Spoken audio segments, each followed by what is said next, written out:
hard to guard. They're hard to prepare for. Just in a short time, she's just done some remarkable stuff, and they were hot coming in, playing really, really well. I think it was 9 in a row, if I'm not mistaken. So we were getting a hot team that shares it. I think they share it and move the ball better than any team that we've played all year, and maybe as good as any team in the country. They gave us everything and more. For us, I thought there was some beauty to it. I thought there was some just terrible basketball, especially early, that I thought maybe could happen just because of the pace in which Oklahoma plays. They have the top pace in the country coming in. And we were turning the ball over and just didn't look like ourselves. But to our kids' credit, I thought they responded after that first time out, got back in the game in the first quarter, and then from there, back and forth for a lot of it, played kind of some different lineups, had different rotations, just trying to figure out who might work together. But then I thought we settled in a little bit, made some big shots, made some big plays late, got enough stops, and then again tried to give it away or at least let them right back in it there with the turnover late. Probably and could have used that last time out, but I thought maybe we were a little better prepared.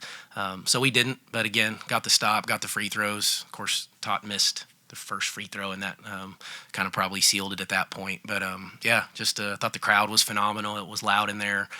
Certainly helped us kind of overcome and get past that hump in the fourth quarter. As far as personnel, I thought our bench was fantastic today. I think we beat them 27-10 in bench points, so that hasn't happened a ton for us this year. Jayla Hemingway going 6 for 6, hit the huge three. I think that was in the fourth. So I thought she was great. Danelle was good. And then Tavy hit some big buckets, too, for us when we needed it, and we were trying to attack and get some paint touches. Kyah played the entire night. That kid does everything for us, so it's so hard for me to to take her out at times. Jordan didn't shoot it very well, but, man, she just does everything for us. And then after JJ's not good start at all, I thought she settled in and got going a little bit. So, really proud of the group. That's a big win for us in the program, and keeps us in the race, I guess, so to speak, of the Big 12 Conference regular season. So, still lots of work to do, but this was a good one to get. So, Mark, their coach just really complimented Tavy. She called her the difference in the game. So her and Danielle, their post ability to score, how important was that for you? And was that something you wanted to do coming in, or is that just sort of happenstance that it worked out? Well, a little bit of both. Those are the two players on our team that can give you a back-to-back presence, back-to-basket presence. But for us, we always want to work from the inside out is kind of our term, and so play through the paint. You can do that by throwing it into a post player. You can do it by passing off cuts. You can do it off the dribble. So we are a little hodgepodge of all of those. We're not necessarily dependent on any one of those, but that's just kind of what the game called for, I guess, and so that's why we went a little bit bigger, and we couldn't get Kylie going much, and so we just went with the bigger lineup. OU doesn't have a ton of size. Now they're good in there, and they can give you some problems, but they're not one of the bigger teams in our league either.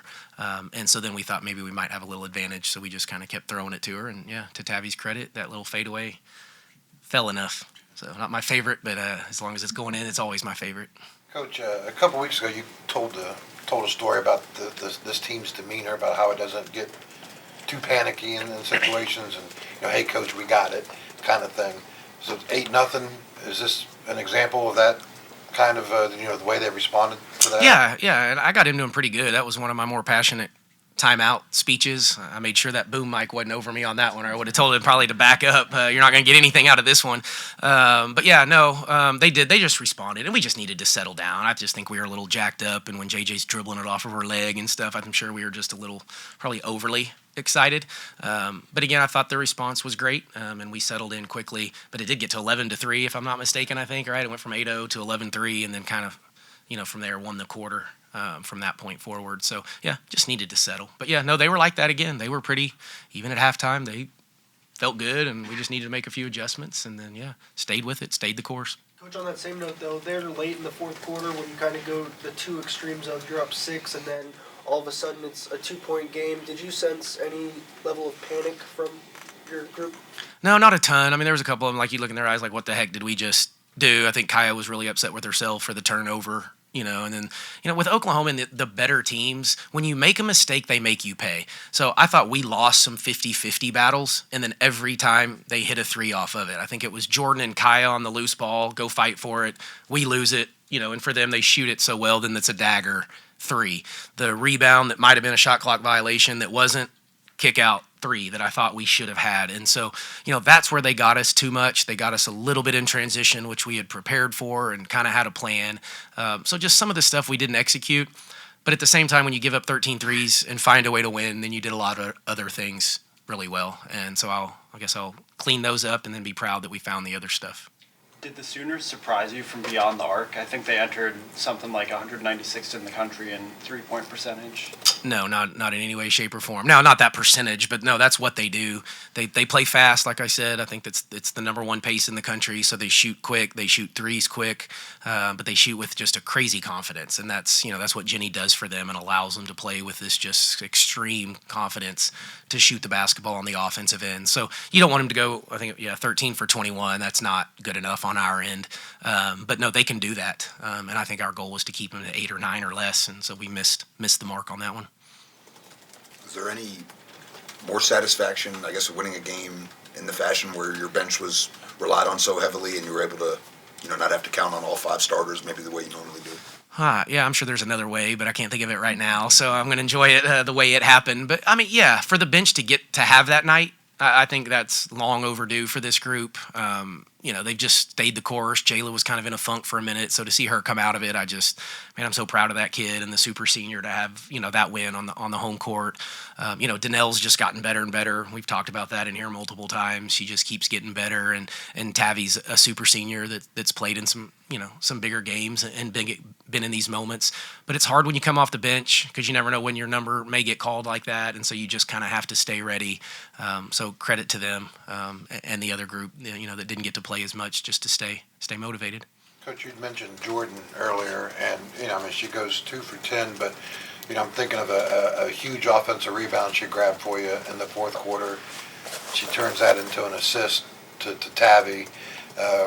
One of her 2 field goals came like a minute later in the fourth quarter when you're trying to protect the lead, and then obviously she makes the free throws there at the the little things like that she does in games like this can end up being huge. The difference. Things, Yeah, it can be the difference. No, that's Jordan Harrison to a T. She finds ways to impact the game even when she's not scoring. And, I've said this before too. Naturally, she wasn't a scorer. Even when we recruited her, she played with such good talent around her. She was a facilitator first. And when I got her at SFA, it was, we quickly understood, you're going to have to score for us, for this team. And she was way too sped up early in her career, and then it quickly settled down, and she became a scorer, and obviously has been for us as our second leading scorer. But, I think she's, she's not the best point guard in the Big 12 right now. She's one of, at the top. I think that highly of her and the impact she has. She got 300 career assists, I think, with one of those tonight, and double figures and 6 rebounds. She's a great rebounding guard, and what'd she find, 4 steals or 3, I think? 4 steals. Yeah, so the kid is just, she's legitimately all over the place, and she's our leader, and we trust her. So she's 2 for 10. You're not even thinking about, it's not her night, we got to get her out. There's because of those other things that she does. Yeah, no, and we don't have a ton of other options right now this year either, so that that has a little piece of it. But it's trying to get her and JJ, especially in that first quarter, early second, get them a break, let JJ slide over to the point if we can, and as long as they stay out of foul trouble, we can do that. Which tonight we were able to do that at least early, and then they can kind of finish it off for us. You touched on a little bit of the conference race, trying to stay in that. Are you also thinking any about the postseason, the Big 12 tournament, getting that single bye, the double byes? Is that something with the structure of the tournament the way it is this year? Just very little. We have brought it up one time just to make sure they understand the structure of the tournament. We don't talk about it much more than that, but we talked about the structure. They understand top 4 gets a double bye and the significance of that. So we do know that. We needed that one. We need to keep separation. If, heaven forbid, we can't find a way to the regular season championship, then, secure one of those, because I do think that's a huge advantage. Haven't thought beyond that in any way, shape, or form. Just trying to coach talk, but stay in the moment and go find the next one and win this one, and then enjoy tonight and start the process for the next one, because it's a gauntlet, as I've kept saying, and we're in the middle of the heaviest gauntlet of the year. Coach, just kind of along that, you go, the preseason picked 8th, I think, if I remember correctly. So, the expectations are, middle of the road. All of a sudden now you got 4 games left, and you're, right there, 1 game back from the title. Is there anything to be said to these girls about suddenly going from one spectrum to the other. A team that is expected to win probably handles it better as opposed to a team that wasn't expected to be there. Now all of a sudden they're there. How do you deal with that? Yeah, I mean, we don't much. I mean, I think it's part of our nature and kind of who we are. And, we don't, we give them the standings occasionally, but they can go check that stuff. And they know before I ever go give them the sheet of paper that's got the standings on it, they know exactly, where we stand. But again, no, they're staying the course. But, we didn't pick ourselves 8. Other people thought that of our program, and I would have thought it was a little low at the time. But again, that's not something we're talking about now either. We're just we're in this position. We've worked our tails off to be in this position. A lot of people keep saying there's no way and you've overachieved and that type of stuff. But it's not done, and so there's no you can't even talk in those terms yet. But we got the buy-in. The team got the buy-in from each other. They got it from the coaching staff. There's kids that have played in an NCAA tournament game.